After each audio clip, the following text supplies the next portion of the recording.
Yo guys, what is up? Max in our video, and today we're going to be talking about my time with Chrono Odyssey. Now, I was given early access to Chrono Odyssey to play it and give you guys my impressions and opinions and kind of overview of this game. Now, this is not like a sponsored video. I'm not receiving any money to do this. I've just been keeping my eye out on this game for a while, expressed my interest to the devs about wanting to play it, and they let me play it, which is really, really awesome. So in this video, we're going to be going over kind of what you need to know about this game, the different classes, and more. I hope you guys enjoy the breakdown. And with that, let's get right into it. I want to get a few things out there before we kind of dive in. The first is that this is made by Chrono Studio. It's a new studio and a small one at that. I believe it's about 50 employees at the studio, and they're making a massive, seamless open world RPG. So you do have to temper your expectations a little bit for how expansive this game is going to be, and how much there's going to be to do in it, in my opinion, which was good information going in. The other thing that you should know is there was a bug in this playtest that if you set your frame rates to uncapped, it would actually cap it at 62 FPS, and I didn't realize that until later on. So there's going to be some gameplay at 62 FPS, which is mainly going to be the Ranger gameplay, and then all of the Berserker gameplay should be at higher FPS. So booting up into Chrono Odyssey, you get the option of picking a class. There's going to be 6 classes on launch, I'm assuming, because there was 6 present around this table that you could pick, but only 3 were available for this playtest, which were the Swordsman, the Berserker, and the Ranger. I did not play the Swordsman, but I did play some Ranger, and I did play some Berserker. Now, the way the classes are laid out in this game is each class has 3 different weapons. And those weapons have different passives and skill trees, and that's kind of how you build out and specialize your character. So, for example, the Ranger has 3 different weapons: the bow, the crossbow, which is like dual-wielding crossbows, and then the rapier. And so you can pick between 2 of these 3 weapons. You can have them equipped, and you're incentivized to swap between these weapons in combat to mix up your combat styles. And the way that this works is, as you play the game, you're going to level up, and when you level up, particularly from using weapons, there was like a system where you'd get XP with weapons. So if you wanted to like just use the bow, if you were killing enemies with the bow, you'd get bow experience. You wouldn't really get much experience for your weapon you weren't using. But as you level up these weapons, you invest into their skill trees, which have different passives and active abilities. And you're incentivized to have 2 weapons and swap between them because there's bonuses for swapping between them, but also their cooldowns are separate. So, for example, while I was playing Ranger, I really liked using the crossbow, and the crossbow had double poison abilities. I really enjoy like dot builds, and I was able to set up the crossbow to fire these different dot abilities and proc damage over time on enemies, but the crossbow had really limited range. So a lot of the times I would use the crossbow, shoot out these damage projectiles, and then swap to the bow, which had longer range, and I could put poison arrows on the bow and then fire down the target with the bow. There's also incentives for swapping between the weapons. So, for example, the crossbow had a passive that there's a resource in the game, I believe it was called Vigor, that when you use an ability, it consumes a certain amount of Vigor, and that's kind of your like mana in this game. However, the crossbow had a passive that every 30 seconds, or it had a 30-second cooldown, when you swap to the crossbow, you get all of your resource back, all of your mana back, and so you could spam all of your abilities, use all of your mana, swap to the bow, not even shoot an arrow, and then immediately swap back to the crossbow, and you'd have all of your mana back to use all of your abilities again. And so when you're playing this game, what you're kind of deciding is what weapons you're going to want to use, which decide your play style. You could use Ranger with the bow and crossbow and play a full range build, or you could go crossbow. The crossbows had very limited range. Think of them kind of as like dual shotguns, and you could use those and then use the rapier and build into that and play like a close range Ranger, or, you know, however you want to go about it. The next class I played was the Berserker, which was actually a lot more intricate than I was expecting.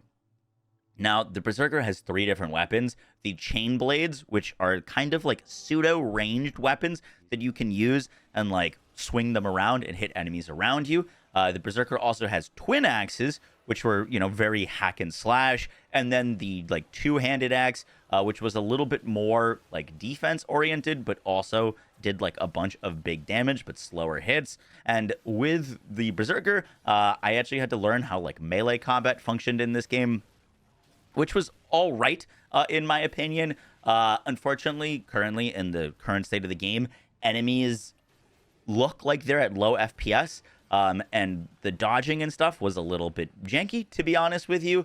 You have to click a dodge button on most of the weapons to kind of get out of the way of damage, and enemies hit really hard. Definitely found the Berserker a little bit more difficult early on than the Ranger, because the Ranger I could just kite around enemies. The Berserker had to be up close, but that is kind of where the Berserker's like mechanics come into play. So the chain blades, for example, a lot of the abilities that you use with the chain blades actually sacrifice your life. However, with the chain blades, you build up stacks of something called bloodlust that regen your HP and increase your damage. So you had this kind of feedback loop of using your abilities, draining a bunch of your health, but also getting a bunch of regen back. And you had a lot of different ways and abilities that would either increase your damage while you were low life, or have you be able to build up shields or negate incoming damage, so that you could get in the face of enemies. And that kind of like damage stacking trade-off, of where you would lose a bunch of life but get a bunch of damage, was actually really neat. And the Berserker has these different mechanics with different weapons, whereas like the chain blades, you can't really block incoming damage. So you would just take a bunch of damage while you were using them, but you were building up these bloodlust stacks to heal. But each weapon in this game, I probably should have mentioned this with the Ranger, has a special move. And that special move varies from weapon to weapon. So for example, with the chain blades, your special move was this kind of like berserk thing where you would consume these bloodlust stacks to heal yourself a bunch. And that was really cool. And for example, on the bow on Ranger, your mechanic was that you could select what kind of elemental arrow you would shoot out. And like the dual crossbows, your mechanic, your special move was this like twirling backflip. And so each of these weapons have a special move that also plays into their playstyle. And with the twin or the chain blades, your ability was basically getting an on-demand heal that would consume your bloodlust stacks that you'd be building up from your attacks. In addition to the skill trees for each weapon, every class has class masteries, which further enhance a certain playstyle that you want to go towards.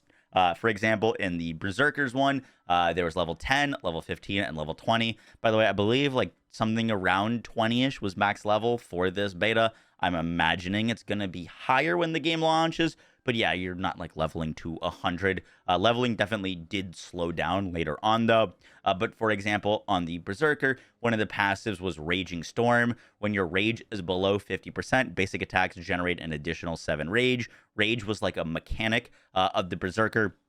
When you'd hit enemies, you would get this rage, and then when you used your abilities, all of them would consume rage, versus the like Archer or Ranger, you had Vigor, which was basically like a mana bar, and you would have ways to get that back, but you could use abilities from the get-go, versus the Berserker, you have to jump into combat and build rage first before you can actually cast any of your abilities. Some other ones that were cool were, for example, Avatar. Activates Avatar for 20 seconds during Avatar's special moves, consumed stamina, and inflict knockback. Additionally, you recover 3% of your HP upon landing an attack. While Avatar is active, only basic attacks and special moves can be used. So you go into this mode where you're using stamina, but you're knocking everything back and healing a bunch, which was really cool. To look at some of the level 20 ones, Crimson Frenzy inflicts bleed when landing a basic attack on enemies affected by knockback, knockdown, or stun, and then bleeds deal a percentage of your weapon damage. And then the next thing was Domain or Dominating Presence. Upon using a skill, reduce the attack of nearby enemies by 10% for 5 seconds, stacks up to 5 times, so you could get a lot more tanky. The last kind of gameplay element to mention in terms of like builds and character customization is the Chronotector. This is an artifact that you get on every character. I don't want to spoil the abilities that it gives you, but this allows you to manipulate time in quite a few different ways. There's a bunch of different abilities that you can use in different ways to manipulate time. It's not just like stopping and starting time. There's some more depth to it than that. That's all I'll say. But it was a cool little gameplay aspect to mess around with. Next thing I want to talk about is like questing, gear, and all that. So to start us off, one thing that I was not expecting that took me by surprise with this game is this is not a game that's going to be dropping loot left and right. In my time playing, I think I only got one piece of gear to drop from an enemy. It does seem like most of your gear is going to come from crafting. This does seem like a very crafting heavy game with the ability to craft a bunch of tiers of different gear. And when you craft that gear, it can roll a bunch of different attributes and passives. I'm imagining you're going to be needing different passives to put together different builds. The different gear rarities, if you have a higher rarity, a piece of gear comes with more passives, and there's a bunch of different slots of gear, as well as like rings, artifacts, amulets, and all that. And in my time playing, I came across some pretty interesting ones that incentivized your weapon swapping, ones that gave you a percentage chance to deal some more damage. It did seem like the gear system, even though I only got to the very, very like basics of it, was pretty interesting. But I don't think, unless you're fighting like very special bosses or mobs, you're really going to find any gear. When I needed a gear upgrade, it wasn't like I needed to go kill stuff. It was I needed to go break down some trees and break some rocks and get those kind of raw materials to build a weapon. And when you do craft a weapon, it rolls from different roll ranges in terms of like equipment score and damage and those passives.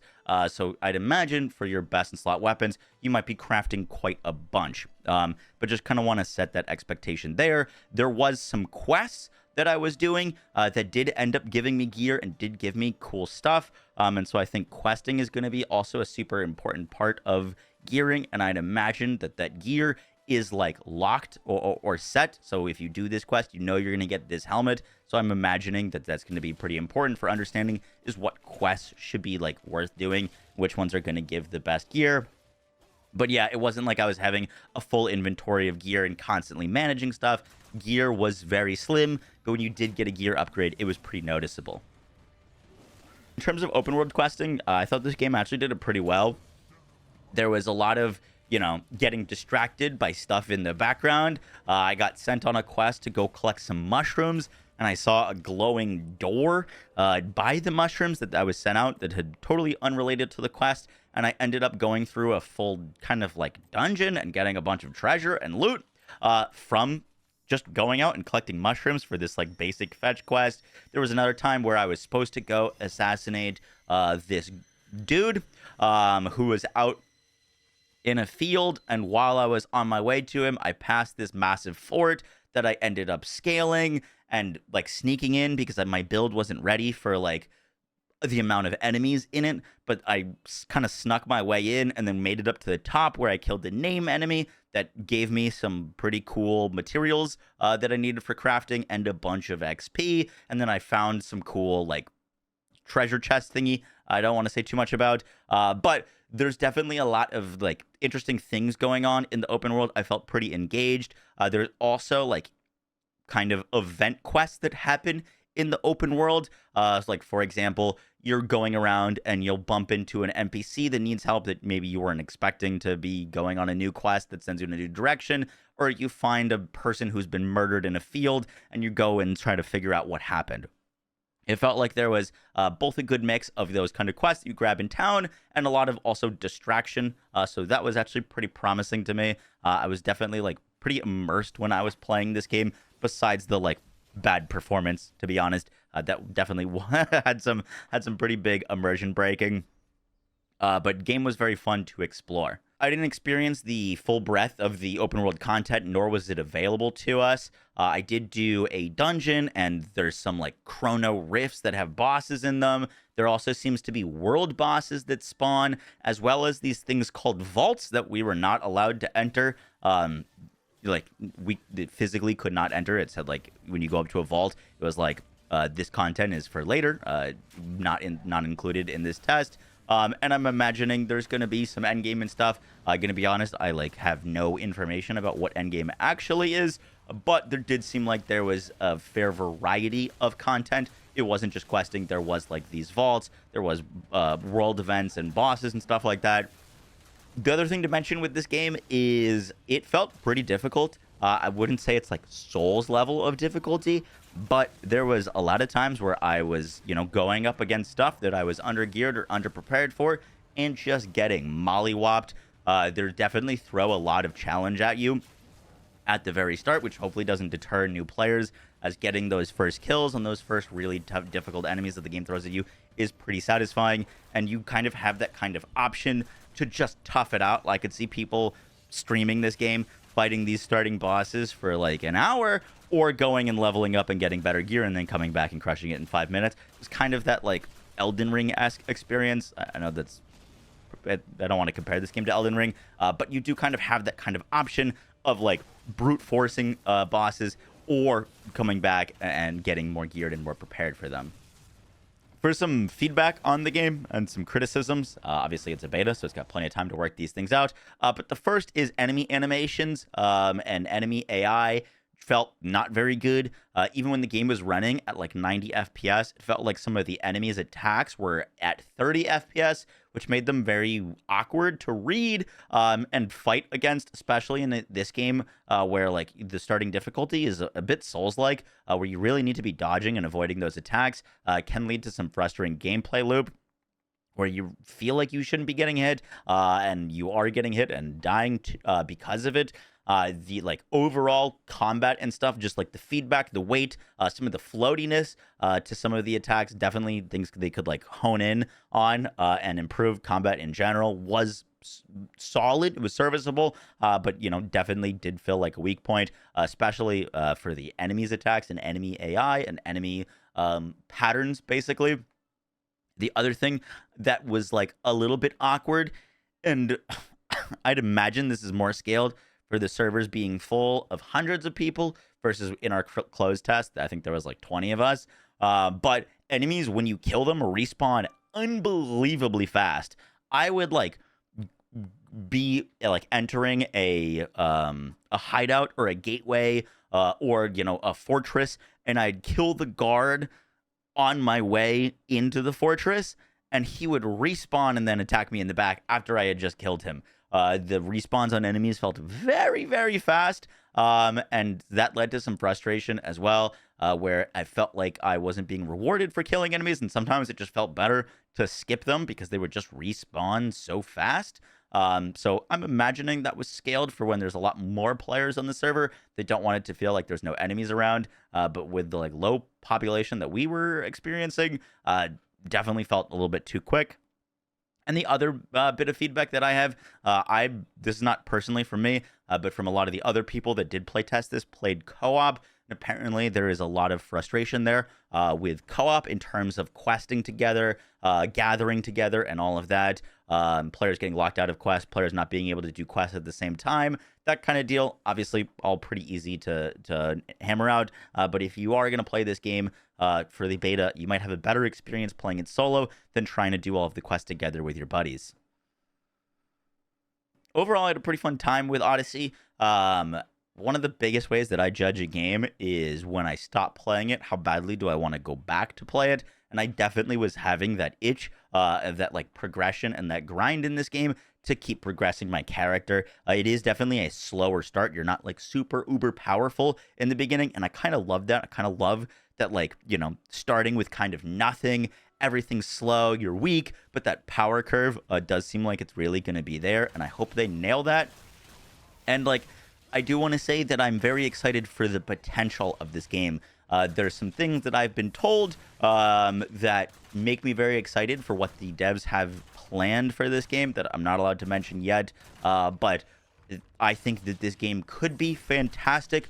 I would be pretty skeptical and worried if the devs said we're going to be launching this next month or 2 months or 3 months from now. I think this game has a awesome foundation, and I could see this game turning into a incredible MMO, but I do think it definitely needs some time in the oven, which, makes a lot of sense. It's just a beta, but if they give this game the time and the love that it needs and that level of polish, I think this could be a fantastic MMO. So, guys, that is going to do it for the video. I hope you enjoyed. Let me know what your thoughts are on this game, and I hope you check out the beta so you can form your opinions for yourself. I'll catch y'all in the next one, guys. Take care. Peace.